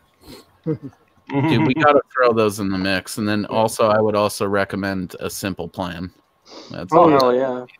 We've never covered that. That's one of my favorites. That'd be cool. I think we talked about this a while back, but that'd be a cool double feature with Fargo. It would be. It's hard to do double features, unfortunately. We've tried it a couple times. Even if you don't do it like in the same week, it'd be cool to back them like on a list, you know. Right. Yeah, that's an interesting thing. We all pick a movie that's been remade constantly or has multiple sequels, and then cover like sequels or remakes of that movie. That sounds fucking fun. Anyways, if I had to weigh in on the special effects, I would say that it does the job. It's tastefully done. They have that scene with Linnea Quigley to satisfy the gorehounds, you know, and that's pretty much all you need, you know. I think fucking Silent Night, Deadly Night is one of the few slasher movies that could say, even if they didn't have the Linnea Quigley scene, it would still be interesting enough just because of the whole performance of the dude playing Billy and the gimmick behind it, you know. It's also kind of tricksy calling it a slasher movie since there's so many different types of kills. Like, some of them are slashing. That's interesting. What do you define as a slasher movie? You know, because when you really think about it, we could apply that same logic to the Jason movies. A slasher movie hardly slashes anyone with taking it literally. Until you get the machetes. A slasher movie to me, at least how it originally was perceived, is a guy going around either with an axe, a knife, or a machete, and will literally cut the shit out of you as he's going around. It doesn't have to be, it doesn't have to be multiple cuts either. It can just be a one full-on stab in the back. with a fucking samurai sword. I don't give a fuck. But it is. Well, but you're it, neglecting weapons like spears. You know, basically weapon-based shit. yeah. Oh yeah.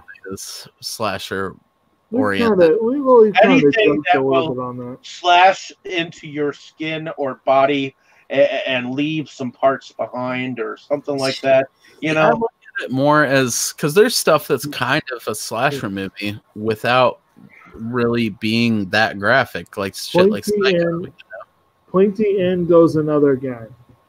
Yes. I would say slasher movie to me more so denotes something that is like a body count movie that has a variety of different kill styles performed by usually a singular person, or in the case of Scream, you know, multiple people. But Right. That's to me, you know, sort of a broad spectrum thing, because as the slasher genre went on, they had to invent other ways for people to kill motherfuckers. One of my favorite kills in all of Friday the 13th is where he fucking puts that bitch's face through the side of that camper, dude, and then flips it over, and Jason's standing on top as it's burning. That's like one of the most iconic scenes in the entire series. Like I would put use a weapon. I would put Wrong Turn in the slasher. See, I qualify those more as backwoods horror, which to me, in a way, even though they can be slasher movies, is a totally separate subgenre of movies. I would also qualify shit like Deliverance as that, or even stuff like Rest Stop is sort of backwoods, you know, off the beaten path, side road horror kind of shit. Deliverance eventually, if only to give me an excuse to watch mine. But I have to admit, Wrong Turn is a good example of a movie I hated that I intend to never see again. Ooh, we gotta force him to watch that. No, not gonna happen. Later in the series. Not gonna happen. Like, Wrong Turn's one of those weird franchises where, like, part 1 is good if you like that kind of stuff, and then part like 5 or 4 is really the best one. It has fucking that dude that plays Pinhead and Hellraiser. God damn it. There's one where they're in the snow and they're going to a insane asylum I liked. There's one I did not like, but they had a lot of like incesty weird stuff, which is all about. But it's just a lot of mongoloids making out in that second one. That series has been hit or miss. To me, I look at them all as slasher. If you've got like a killer that's killing a lot of people, it's sort of like how I look at the Mighty Mighty Boss Tones as ska, which I know that I had a friend who is more purist who says no, that's not ska, it's dance hall music, and right. So it's because one of those it doesn't have like the exact chords or whatnot. But to me, I'm just like, yeah, a slasher is a slasher. Because you have fun with it. I tend to group them into different categories, like Wrong Turn, Wolf Creek, Texas Chainsaw Massacre, Rest Stop, like all those things that fall into that all the ones that backwoods, fucking off the beaten path horror. Vacancy would even fall into shit. Like, just watched that again recently. Oh yeah, holds up. If you guys haven't seen it in a while, you should. Vacancy is worthwhile. Fucking didn't you hate Wolf Creek? Wasn't that random one I got you that you? Yeah. Yet I like the sequel too, man. The sequel was really good, but I don't know why. I just did not like the original. Well, dude, I will never watch again is Texas Chainsaw. That's another fucking upcoming review for me is Wolf Creek 1 because I loved it, Brandon. And then I watched it again recently after seeing Wolf Creek 2 shows up on streaming services a bunch, and I had held off on buying it because I didn't have the first one yet, but I watched it a bunch of times through those streaming services. And then, well, you know, I don't fault anybody for liking a movie in comparison to the second one. It was a kind of a funny story because that was one where he's just like, just get me for Christmas or a birthday or something. He's like, oh, just some horror I've never seen. Wolf Creek is worth buying and watching just to see how hard the fucking second one obliterates it. You know? The second one was really good. My wife got that one for me. Dude. And that first one is just, when you watch it, like in hindsight, comparing it to the second one, it's kind of a joke. And to me, I fault nobody for liking a movie that I dislike because I look at everybody as different. And to me, any movie can be appreciated by anybody. This is what I've tried to say this to previous people on the show, and they just don't believe me on it.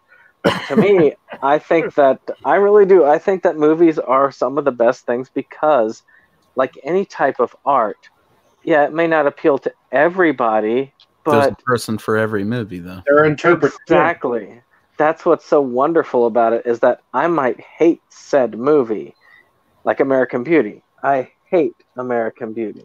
See, and I fucking totally disagree with you, but there is like something to be said about this environment right here where we can actually discuss the shit, you know? Because most people are happy to fucking watch a movie and be like, that sucks dick, and I'm just going to comment on every post that comes up about it. But if we actually force them to discuss it, they would probably be able to say like good things, at least a little bit about most movies that they've watched, you know? And well, Jake knows that, like, for instance, American Beauty, I hate the movie, but I appreciate it for what it is.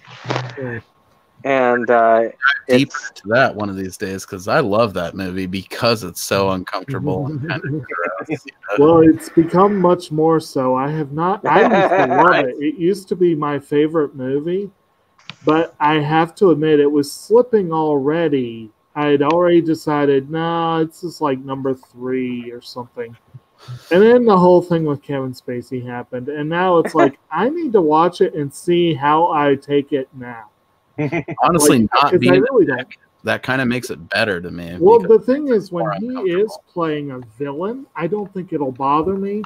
I think it bothered me more when he played Lex Luthor than it did his role in. It wouldn't bother me. In American Beauty. Luther wouldn't bother me. Like, the one that I know I've seen since that whole thing happened was Baby Driver, and he played a villain in that one, and it didn't bother me. It was like, well, okay, he's playing a villain. It's appropriate. Honestly, man, I think I might be the odd man out here, but I don't give a fuck what you've done. Like, if you ate babies in your spare time, I care, obviously. I don't want people eating babies, but... Like, I don't give a fuck. If I'm watching a movie and you're an act, like, they're not portraying themselves in those movies. You know? My big thing is that the story is that this was what he was doing on the set. Which makes it more sinister and kind of more interesting. And I get more interesting, but it's also that you kind of feel horrible for the people involved, you know? Well, and you know, I gotta come back to this though. Yeah. Not every piece of art is meant to make you feel warm and fuzzy. You know? Like sometimes you're supposed to feel a little filthy, like you need to take a shower. Well, this is one of the reasons why I don't I don't mind watching stuff because, you know, I don't look and say, oh, I hate that person. You know, some people are like that. They can't watch something just because someone's in it. Yes. And that kind of, I don't get that mentality. I watched Triumph of the Will. I know it's a propagandist piece of crap, but it's also a piece of history, so I watched it. So, right. Just like Mein Kampf as a book is the autobiography of Hitler. Right. I read it because for me, I felt like I had to for some reason just to see what the fuck a fucked up. Yeah, and I feel that, dude. I mean, it's like, you know, and I don't come from it from any idealization of that, but our language arts teacher all throughout junior high pushed the whole fucking World War II thing on us, and I was always interested in that because my grandpa was in there. Mm-hmm. So I actually did a book report on like the official finger quotes biography of Hitler at one point, you know, and I don't think you could get away with that nowadays in school. You'd be labeled as something, you know, but for me, it was a historical exercise kind of thing. Actually, I just got finished watching a mini-series that's World War II through the lens of one of Dave's favorite individuals. Watched the George Clooney produced version of Catch-22, which Catch-22 was always my favorite novel, but it's interesting. Version. Even with Kevin Spacey, I mean, the fact that K-Pax is still an awesome movie for me because I thought that it was. I mean, it's underrated. it's like that movie. It's like Harry Potter, you know, where the guys say, you know, great things. Yes, terrible things, but great just the same. Yes. Well, I mean, see, here's my thing. I have a hard time disavowing shit from my childhood, especially, or like growing up that I saw years ago that I loved as a piece of art that had to do with so many more people other than just Kevin's fucking Spacey. Right. That I can't just sit there and admonish the whole thing from my catalog of taste because that guy turns out to be a fucking creep, you know? Right. Oh, yeah. And I think more people could do with, you know, maybe analyzing their views on that stuff. Because the movie itself involved so many more people. I mean, Kevin Spacey was a tiny part of it, or maybe a major part of it. Right. But we didn't know that shit back then. Right. So, you know, why the fuck ruin that stuff for you? K-Pax is something I'll still put on and watch with, like, my family. You know? Mm-hmm. Oh yeah. Oh, And yeah. like I said, some of the stuff like where it's easy to like just look at them the role that they're in, like the duplicitous villain in Usual Suspects or the creepy mechanical HAL 9000 knockoff in Moon. You know, some of those, no problem at all. But it's harder when you have someone who's pervasive throughout the film. Like they were the driving force behind it. Like if, for example, if someone was one of those people that believes that Woody Allen was a terrible, terrible person, some of his films are so full of his DNA. You know what I mean? Oh, yeah. Or if someone decided that Tommy Wiseau was just such the worst human being ever, and Right, I get it. But Like if they found out like Tommy Wiseau was some kind of Jeffrey Dahmer or something like that, you know? They murdered like 5 people on each set. the people would never be able to look at the room the same way. I mean, Actually, I I'd probably think watch it's that more. important to be able to fucking, like you just pointed out too, Brandon, look at that stuff. I mean, you got to be able to disassociate yourself from the people, you know? Yeah. Because or elsewise you're just going to see everybody as all their other roles and everything, and not everyone's Nicolas Cage where they just are that. You know? Not everyone is evil. So it's one of those things. Like I definitely can sort of compartmentalize the actual real life shit when I'm watching a movie. I don't give a fuck who any of these people actually are. Like they're the characters in the movie for me for that 90 minutes, you know, and then after that, it's like, oh, that is kind of, and I can see how it's interesting to watch some of that stuff in hindsight with the knowledge of what they fucking are. But I don't know. I appreciate the God. What was that movie we were talking about with Bill Cosby? That where he the one that what was that we mentioned earlier? Yeah, Leonard Part 6.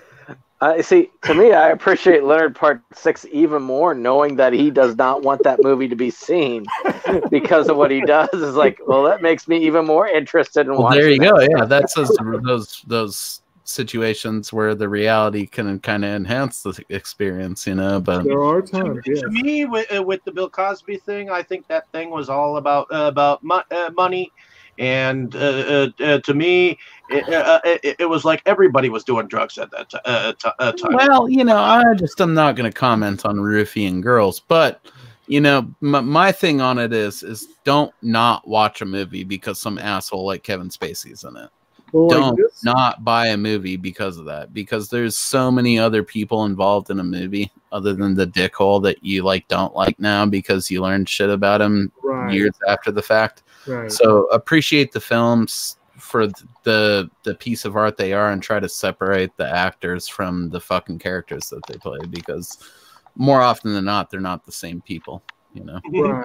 It's fun to find those situations where they kind of are, like with a Kevin Spacey or something like that. But I mean, I don't know if fun's the right word, but you guys get what I'm saying. But just don't fucking totally purge pieces of art from your library of taste or whatever because one asshole out of 100 was involved in it. You know, it's like the weird shit with people boycotting the Jeepers Creepers guy. Like, I get it. He was a child molester or whatever. I didn't know that when I saw Powder, and I still fucking love Powder. You know, I think that maybe rules. No, I do have exceptions to the rule. Like, if they're killing animals on set, or like, you know, I doubt if they were killing people on set, I'm not going to support that either. But, you know, stuff like that, no. Stay away from my cannibal reviews, Brandon. I mean, like, those cannibal movies, that's like a staple of them, is people butchering and eating live animals. I'm talking about, yeah, and I'm talking like crush videos where people like to crush kittens with like shoes. I've only heard of that. I've never actually experienced it. I think we're turning these people on to way more fucked up shit. Going on in Silent Night. Well, actually, to bring it back to Just the movie, remember, kids, this is the Disney Channel we're talking about. Well, just to bring it back to the movie at hand, though, you know, you get those ones that have a bit of controversy, and this one most certainly did. Did it really live up to it? I don't know. But, you know, there's definitely been some movies that had protests and controversy when they came out that were very well worth watching. Oh, yeah. I mean, I know what's up? Look at Todd Browning's Freaks. It was banned in America for years and years. Well, some of the others I was going to mention would be like, of course, you know, we just did the whole Kevin Smith one a few weeks back, but I remember there was some serious protesting when Dogma came out. And I mean, that was I feel like I kind of remember that too. Yeah, and then people, of course, like God hates fags signs and shit like that out there. Like those Westboro Baptist Church psychos. Oh yeah, doing stuff like that. I know Monty Python's Life of Brian had some protests with it. I know, if I recall correctly, there were multiple Kubrick films that were banned for long periods of time at one place or another. It's interesting to look at that too, because a lot of the stuff that was like banned or limited here is not for at all of the more reasonable versions that shit was like, or reasonable reasons that shit was banned in other countries, you know. There are shit that was supposedly banned in other countries, and then there are movies that put banned in other countries on their movies to make it look like. Well, yeah, you got to sort it through the wires when it comes to that. Because there was a movie that was called Freak Show. Oh yes, that was a remake of the Todd Browning Freaks. That supposedly was banned in like 43 countries, and yet you could tell it was like a dumbed down, you know, production. Well, just because it's banned or controversial doesn't necessarily mean it deserved or lived up to it. A good example, one that very nearly started a war. I have seen the interview, and it's pretty good, but not quite what all the controversy was about. That Eminem scene at the beginning. But yeah. Anyway, we've got I think we kind of wandered a bit there. We wandered far. It was a fun walkabout, if you will. Right. I don't know. I guess we did kind of skip over music, but it's not of note in this movie. It's really just kind of there. There is the score that the sheriff is stepping down to when he's going into that cellar part. That I'd like to mention because I was listening to it, and it was actually kind of an interesting score. That was all right, you know. But the best part was that Toy Store montage where they're playing that like 70s rock or whatever. Or is it rock? It's more of like a 70s rock band doing a holiday song kind of thing. It's always Christmas on the warm side of the door. And that shit was like, it felt like some sitcom trash to me, you know? Like, was that World Team America? Yes. That we need a It was either Team America or it was basketball, but I think it was Team America. See, there was one where I teamed up a couple of relatively controversial movies for a single movie night that was very fun. Went to see Silver City and Team America World Police. Oh, Team America was like spawned so many sort of, I don't know if you call them inside jokes because everyone that watched it had the same jokes, but Yeah. basically high school for me was Team America was like an ongoing thing. Yeah, I did like their version of the montage song and their version of the pumping rock kind of America. Fuck yeah! But this movie's score is kind of trash, if we're being honest. Like it just is there. Outside of the couple musical numbers that happen, like Christmas songs and shit that don't have anything to do with the score, and the one moment David mentioned where I will agree the score was actually kind of nice. Right. For the most part, it's just kind of fucking there, and it's almost abrasive in some ways. Like it's just loud slasher movie score. They're not really trying to do anything with it, or I don't know. Okay. It'd be fun to see this movie scored by like or something. A hodgepodge of sound. All right. So I guess we talked earlier about you wanted to know about our favorite kills and whatever, but we haven't really haven't done the favorite scene, have we? No, we haven't. We did actually miss that, just like we did with the music. Sorry, people. This is my first time doing this. What are your guys' favorite scenes in the movie? All right. Grandpa. Grandpa is a good one. Grandpa is my second. My favorite one is still the little girl and him trying to decide if she's naughty or not, and deciding that she's nice. And then she's like, "Well, did you bring me something?" And then he has to think and think and think, and finally he's like, "Oh, I give her the box cutter just because it's the only thing he can find that's not being used as a weapon." I like that. It was so crazy. That little girl looked so happy too. Like it's just yes, that could have set up a sequel technically. Oh, he traumatizes so many fucking kids in this that I'm pretty sure that it wasn't her. Was it? It was the boyfriend, wasn't it? That walked in and Quigley was up on the wall, and they just didn't even notice for like a full minute. Wasn't it? Yeah, it took him a second. More than a second. I'm sitting there going, "Dude, do you have no peripheral vision at all?" My favorite scene has I still keep going back to that toboggan scene with the headless creep, because as that body is sliding down, other piece of shit is losing his shit, screaming like a little girl. So to me, the fact that not only is there one scream queen, there's two in here. It's there you go. I think if I had to pick a favorite scene, it's definitely just that, like, sort of soothing retro rock montage while he's working at the store. Like, I love the kills and stuff, but that shit like felt like some good old sitcom stuff to me. So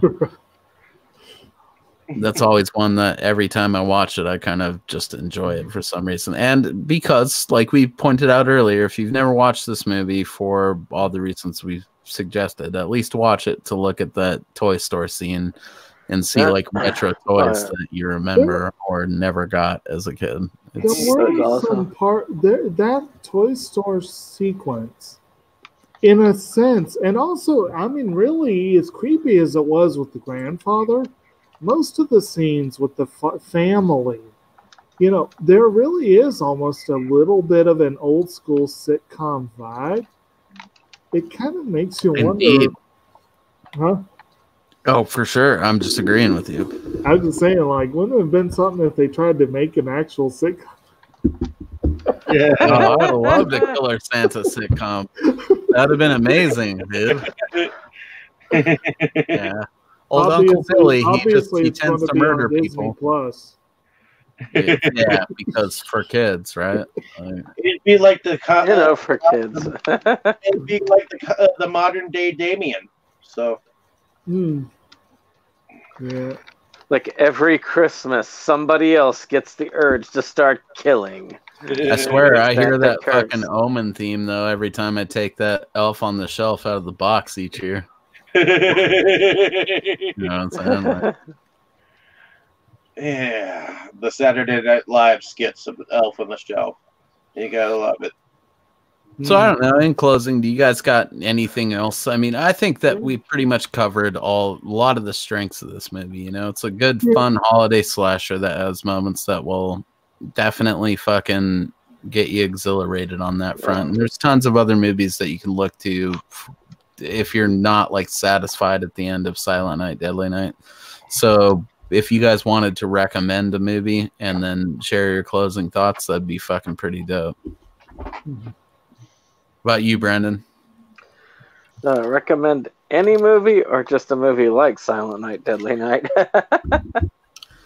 Any movie that fits the Christmas theme.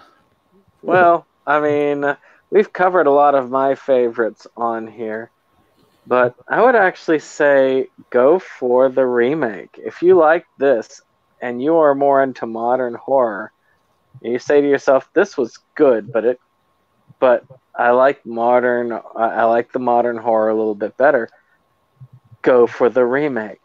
It is a kick-ass remake. What about you, Jake? Well, I'm not particularly well versed on Christmas slashers, so You don't have to. It doesn't have to be a Christmas slasher. You can do just any Christmas movie. well, there's a lot of good ones out there. Then we've already done one of my suggestions for this month. My other one, I think, was Tokyo Godfathers. That's a nice offbeat one. And of course, Ernest Saves Christmas is always a classic. It is. Yeah. But if you had to throw one out there that's like, I don't know, close to the vest kind of Christmas movie that you've watched over the years, what would you? I've watched over the years that over and over, kind of.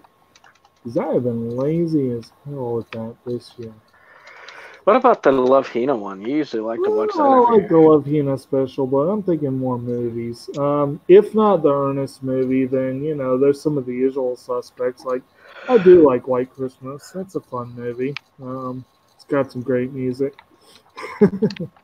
Yeah. Now, let's see. Just trying to think if there's anything more off kilter, and I'm not really having this. Well, yeah. It's mostly the usual suspects, National Lampoon's Christmas Vacation's another one. That's classic. If you want to hear that one crapped on, listen to our review. Yes. Who was it that didn't care for that one? Dane. Yeah. Dane basically said that one and Scrooged were trash. Yeah, I remember. What? That. Yeah. I'd switchblade fight that guy in the parking garage. Fucking beat it for that shit or whatever. Yeah. Well, he called Bill Murray and Chevy Chase drama queens. Well, they are. Well, they are, yeah. Man, oof. I've heard some things, but honestly, like my overall impression is that he sounds like a bit of an elitist douche. He called them prima donnas. That's what he called them. Yeah, it sounds like an elitist douche thing to say. What were you saying, Jake? Well, I said they kind of are, but they're in completely different ballparks. Murray's actually extremely talented, and Chase is talented. Well, and Bill Murray is considered good-natured overall. It's more of he likes to just screw with people because of his sense of humor, whereas Chevy Chase screws with people because he's just likes to, because he hates people, apparently. I guess. I'm not sure which one I respect more. What are you saying, Dave? I think that each comedian in those aspects are different people. And it's like every movie's a different animal, Oh, yeah. But going back to the movies stuff, if there was any movie that I actually would recommend for the Christmas holiday, I would actually recommend It's a Wonderful Life. because that's one of my favorite films for the Christmas holiday. And another one that I would probably recommend is Sound of Music. Because Sound of Music is actually one that always has played around the holidays, and at least around Christmas time, per se. And to me, having actually been to many of the different places that they filmed the film, it means a little bit more to me. So. Okay, why is that a Christmas film? I gotta know. From somebody who actually considers it a Christmas film, I don't understand. I don't understand neither, but in my fiance's family. Because everyone counts My Favorite Things as a Christmas song. I mean, Have Yourself as a Merry Little Christmas is a Christmas song, but it doesn't mean that I'm recommending the St. Louis movie to anybody because it's a messed up film in many ways. I don't know why it's considered kind of a Christmas music movie, but it ultimately somewhat has become a somewhat of a Christmas movie. Right. Okay, some people disagree that Die Hard is a Christmas movie. So, well, those people would be called idiots. It's, Yeah. Die Hard is clearly a Christmas movie. Santa appears in it. Okay, if we're rating this as a Christmas movie based on fake fucking mall Santa right there. Hey, you got a machine gun for Christmas. Ho, ho, ho. Ho, ho, ho. Yeah, exactly. Don't forget Batman Returns. That's a good one. Yeah. Also, Gremlins. Yes. Just saying. Fucking, I don't know, man. If I had to recommend like a Christmas movie to someone, I'm probably just going to continually recommend the Black Christmas remake until we eventually talk about it. The newest one or the middle one? The newest one. Oh my God, David, no. Fucking 2006 Black Christmas, not Black Xmas. Yeah. Not wokeness. Okay, we're not trying to watch that shit on here. I mean, I imagine eventually we will, but goddamn, it sounds like they fucking totally took the wrong turn on this new one. Well, it kind of looks like they kind of. Have you seen the trailers for the new Charlie's Angels? Yeah. No, I've read about it. I know of it. Well, the new Charlie's Angels. If you put that with Black Christmas, that's it. Thinking so. But that stuff aside, I think that multiple remakes for movies are kind of stupid, and you mean like Little Woman getting its 5th remake this year? I'm intrigued by who's involved, but yeah. Well, it's just, to me, I don't know, man. The remake fucking trend seems to cut so many people, so much money off from shit that could have went towards like good original horror movies, So it's hard for me to get behind it. I do enjoy a lot of them. As most of you guys that follow me on social media know, I've been really fucking with them hard lately. Like, I really love the Evil Dead one, and actually the Last House on the Left one, which I was skeptical about. But I think we can, all of us that have seen it at least can say too that if we're gonna recommend like a Christmas movie, the Silent Night remake should be definitely on the list for horror. Well, like I will say, as someone who's a huge fan of the original source material, the miniseries of Catch-22 was a huge step in the right direction compared to the original movie, but they still haven't hit the mark.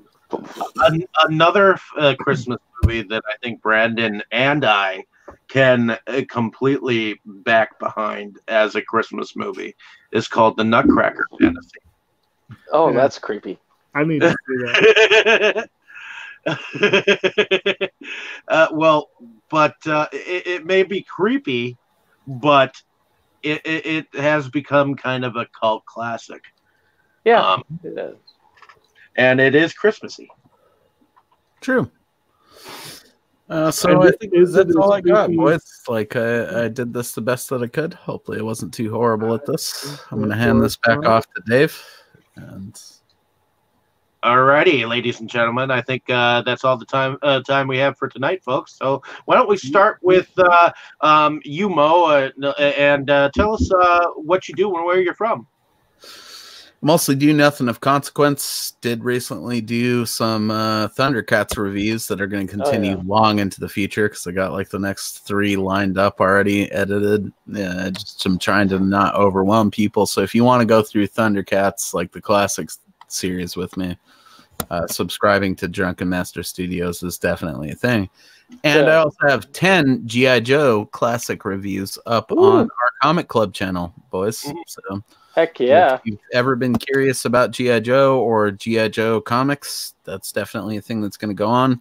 And I would definitely like to extend this review to you, Brandon and Jake. If you guys ever want to review comics or manga and like quick little segments, I will definitely post them on the Happy Hour Comic Club channel and edit them for you because it's easy enough to like grab the shit and just chop it together and throw it up there. So we're always looking for new people to come in, like review comics. We do a weekly comic book discussion every Thursday night. We've been doing the Batman Nightfall arc where he gets his back broken by Bane. We just came, dude. If you guys ever are tempted to read the Superman Batman like 2006 ongoing arc, fucking skip it. We'll read the first 30 issues, and then just move on to something else like Nightfall because it fucking sucked. Before we did that, we did every issue of the Punisher Max series, and we're going to be doing The Boys here soon. And I think those are going to get some. Ooh, The Boys is much more sinister than it is in the TV series. But oh god, High School was so much better with that, and Punisher Max issues coming like every month, and that was like my jam. I was super stoked when they proposed Punisher Max, and it was one of the best things I've ever done. You know, I don't know if you guys have ever reviewed like consecutive things on here, but when you review something that's like 86 issues total together, even if you're not like putting it on YouTube, because we do things in themes more or less, we don't fully get to do series and sections. Right. And see, on Comic Club, if we lock into a fucking series, dude, we're doing that every Thursday for the next however many weeks it takes to get through that whole thing. And we usually break it down to where you read like 6 to 10 issues every week. Well, Mo, those pre-show things that I've been having, I guarantee you, if we do a series type thing, we will definitely do all things in a row. I'm down, dude. I mean, that's something I've been fucking wanting to do for a while. And then you guys want to join us on this Comic Club thing, so those will be rad too. We're thinking about doing ones for like Batman the Animated Series. I'm definitely doing one for Gargoyles eventually. I don't care where I do it. Good series. Well, I'm waiting for the Thundercats episode where Lino finally breaks Snark's back over the after he reveals his identity is actually Bruce Wayne. And fucking A, dude. Yeah, my buddy Manola already said too he's down to illustrate him as fast as he can. So you guys are gonna get Snarf death scenes here real soon, where it's like one thing I wouldn't mind doing in the future is this would be a huge thing. I like Dark Shadows series. Oh, good lord, that would go on forever. It would go on forever. It would go on forever, but I wouldn't mind. I'm down. Grabbing it doesn't sound like such a long time once you get to a certain age. Grabbing a group and actually watching every episode by episode and doing a strip down of each episode. I'd be on for that because it would be an excuse to watch my set. Same thing for Dave. You guys would be a good way to continue my Tales from the Dark Side thing. Warm up for this too. I'm definitely down to transfer it over, and I'll give you all the episodes to upload onto your channel or whatever. But I'm like fucking 7 episodes deep, like review wise, in Tales from the Dark Side. And part of the reason I got kind of burnt on it was that I was doing it by myself. You know. That's another one I need to watch. We also, in the summer, I would love to do a Camp Blood series finally, so we could go through the whole series. We could do that. I mean, next week, I may actually have to cancel the Masters of the Universe till the following week. but because my parents want us to spend the night at their new place, so for Christmas. I'm going to go ahead and advertise for us. Also, as news for this, we are taking a hiatus of sorts for 2 weeks. Yep. There are no episodes, well, other than maybe side episodes for the next 2 weeks, just because schedules are just hard to coordinate. I mean, it's New Year's Eve and Christmas Eve. They always make up with, like, vacation clips, though. Yeah. So don't let what he's saying fool you. They'll be around. So, as far as other stuff, though, we are going to continue the holiday hijinks in the next 2 weeks in January, with Jack Frost being our next, I believe. Oh, I cannot fucking wait for that. And I'm not talking the feel-good Jack Frost. Well, I guess it could be feel-good in a way. It depends on what you want. And you're not talking the rank and base one either, so. So dude, it's something worth returning for. That's kind of my whole gimmick this year. Like, I definitely have like new stuff that I want to do, but also there's loose ends I got to cover. You know, I've been making a list, like going back through all my old videos and watching them again. And see, what a lot of people don't realize is there's like 2 years of videos behind the year of videos that's on the channel, you know? Well, so I have all type of shit to re-edit that I would love to put up there.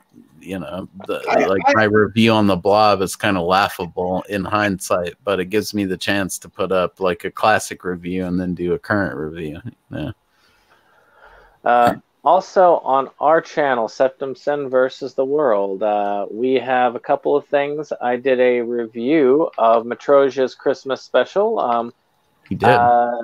Following up on my promise to do 2 Christmas reviews this year, because I am in the midst of a project which is requiring me to use all my watch time on this one dude's stuff. So I am also planning a Christmas episode, which will debut on Christmas Eve, where we're going to just do a big combined episode next week, which will have a lot of fun stuff. We're going to do a couple of skits.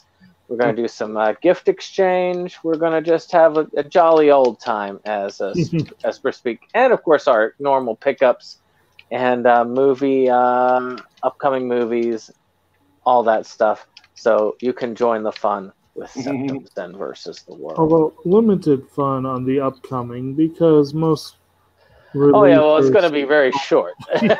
Very short. This is a very bad time of year to be dropping your stuff on the marketplace. Yeah, they don't. It's going to be New Year's Eve's drops, which they're not very many. There weren't many for Christmas Eve's drops. So. I feel like Jake would be really snuggly to hug for a long time. Or he could hold me on his lap almost infinitely as a Santa. And there you go. I would just tell him everything I want. Like, I want battle.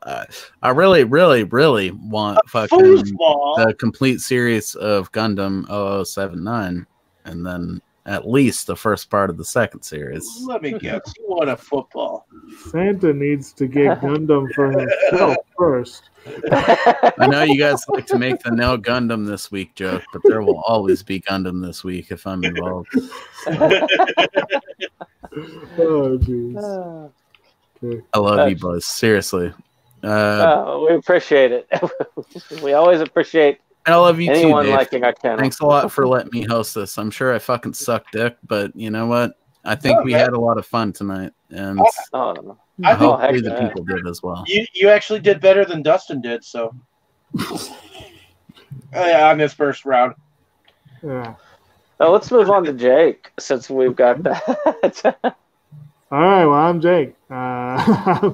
I often guest on Septum Sin versus the World, and as he said, we have some interesting stuff coming up. And how you tell him you still guest on there, man? You guys are Septum Sin. You're Septum Sin. He's Jake, and he's you the guys boss. Are versus the I consider you, Jacob, like his other half. So I asked him. I said I offered him if he'd want to be half owner of it, and he said he didn't want to because Brandon, of that. I do still watch your reviews when it's you by yourself, but I miss Jake the whole time. Like I'm like, yeah. I feel like fucking that dude in what is the Anchorman where he's like, I miss your musk. I miss your scent. You know, like I miss your touch. YouTube picked the wrong time to crack down on using video clips. Because I went to get an Anchorman clip and I couldn't do it. It was the what was it? The 60% of the time it works every time. I couldn't believe that shit with my fucking Thundercats reviews, dude. Like that first one was so cut that you could watch the episode and not see anything. I mean, I cut it to shit, and they still fucking claim. It's the Thundercats theme. That's what's kicking you. But see, all I did was minimize it. Did you watch the second episode, Brandon? I've watched all 3 of them.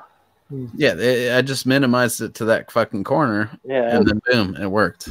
Like that's strange. You'd think that because their algorithm usually catches the music, so that's strange. They didn't give a fuck after I minimized it to that corner. Not even like the normal copyright claim on the video where they're like, well, you can't monetize. Like I could monetize that if I wanted to. That's kind of that's weird. Like YouTube is weird. That's the reason why Jake is not taking halves of it, because I have so many videos on my channel. He doesn't want to have to take part in all the fines that Copa would have if we got fined for all of our potentially child-friendly videos. Bro, it's never going to happen. You guys are never going to, like, we're under the radar. We're those shitheads nobody cares about. We'll never have people that watch us, you know? Like, I love that, you know. I wouldn't, even Rebel Gaming Club, like, I don't know how I would deal with, like, 1,000 subscribers. Mm-hmm. I like being over here where, like, at least I have you guys to temper that a little bit. If there was 1,000 subscribers on this video right now, like, yeah. Well, I've noticed we've had a couple that are up in the thousands. Y'all were right about that Lake Placid one. I saw it the other day. I was like, oh yeah, I know, right? You just gotta get the right movie. That's what it is. Right. You get the right movie, and it goes for it for some reason. Well, and for some reason, the 13 Ghosts one went and skyrocketed. You know, I mean, it just depends. Helter Skelter, our episode there, that one skyrocketed. I think you just got to make shit people want to listen to, bro. Like a lot of my fucking stuff is topping 600-700 views. That's like a year old, you know. Mm-hmm.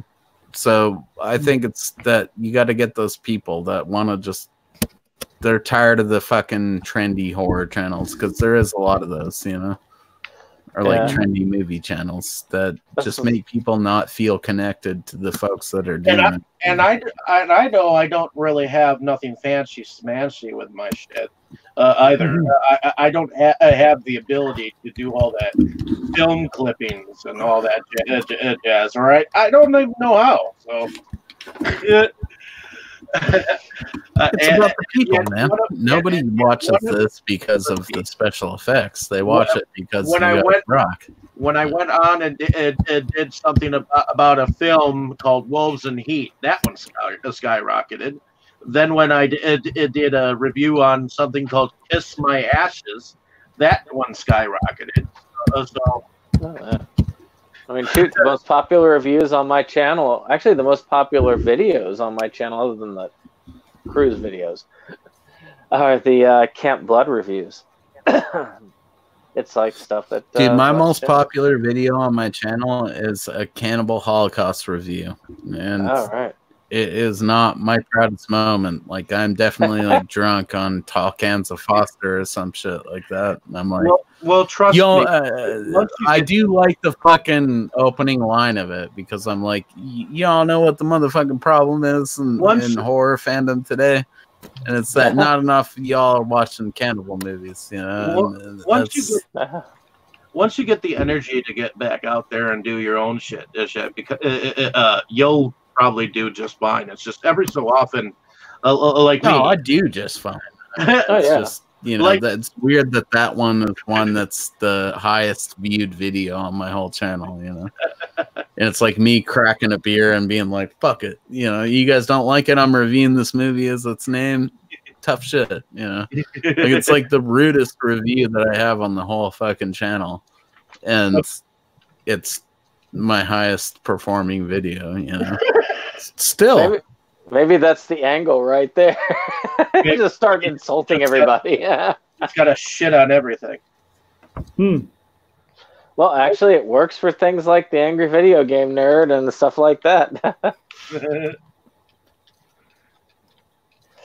But alrighty, well, my name is David Streggy. I run Inside Movies Galore, but I run it with all of you guys. And but I also do some reviews and video collection videos on my own channel called Delusions of Grandeur.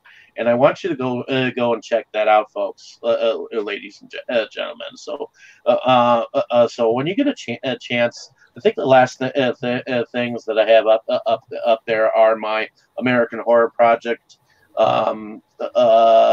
reviews. I've kind of been just doing I kind of got into a TV series called Game of Thrones. I'm sure you've heard of that television series. Well, I ended up buying almost the entire series on Black Friday, so I am mowing through it, and I am at least in the 6th season, and I'm going to do it. I'm going to finish it. Over the last couple of weeks since Black Friday, I've been since my fiance is off of work from a leg surgery. She has been watching it with me, so this might actually be the first season that we've actually completed in many, many years. So, I think the only other series that she and I have actually completely watched together was The Mentalist. So, but other than that, once I get done with the entire series, I'm going to go on about it. The complete eight seasons of it. So bear with me. There is going to be a review coming of it. So all right. Can't wait. So in any case, once I get barely done with that, then I think my mind can go to other things, and I have a specific link to a certain filmmaker that Brandon is actually watching too. So there is something going to be coming of that too. It's just going to happen once I can get the Game of Thrones thingy off my mind. I've got to see it to its completion, if you know what I mean. So, but we lost Mo. Yeah, he lost a power outage. But in any case, yeah, I think that this is a great episode, and I am 17 films into that project, so I'm continuing. I've only got like 8 or 9 left. Thank goodness for that. Well, I'll have to start in on those. I know I have Death Toilet 2 still sitting around in my I don't count those because I got them on physical media. I'm only going to do the ones I'm streaming. Are we still on? Yeah, we're still on. Yeah, we're still on. Okay, just making sure. So, in any case, thank you for listening, ladies and gentlemen. We're going to have, like we said, a little hiatus. In about maybe the second week that we have off, we may go on about Masters of the Universe. I'm still figuring we'll go on about 8 o'clock my time. So that's that in between time between our regular show time and the whatever. But in any case, stay tuned for that, folks. I'll have some episodes with Boris coming up. We are comparing 2 Sherlock anthologies next Monday that you guys should check out, called Werewolf Tales, which eventually became Beneath the I think Red Moon, or Beneath the Blood Moon, or something like that. So in any case, definitely check that out. That episode out. It's going to be showing up on YouTube next Monday. So in any case, thank you for listening. Have a great day, evening, and morning, wherever you are. Ho, ho, ho. Yeah.